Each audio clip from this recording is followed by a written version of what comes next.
In 2 minutes, I'm going to show you exactly how to use this Anova Precision Cooker and container to perfectly cook some steaks, so stick around to the end so you can see the final result. The first step is to fill the container up with water, not all the way to the top. You want to leave some margin because when you put the food in there, it's going to cause the water to rise. Also, this container can hold up to 12 liters of water, and I can fit up to 4 large steaks in here.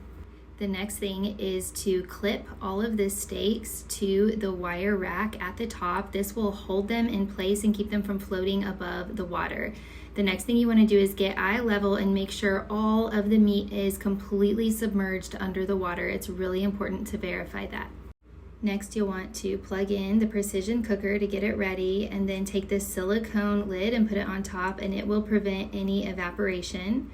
You simply stick the precision cooker in the water, tighten up the little screw, press the plus sign to enter the desired temperature for the water, and then this little clock symbol to tell it how long to hold it at that temperature. So I'm going to set it for 2 hours. Then hit start, and it will begin heating up the water temperature until it gets to 130, and then it will hold for a full 2 hours, and then the steaks will be done. As you can see here, we're at 130 degrees, and when I hit the clock, you can see there's 0 time left. All the time has passed, so it's time to take these out. So simply cut them out of their packages, set them on a tray, and then you'll want to grab some paper towels and just blot all of them and try to get them as dry as possible.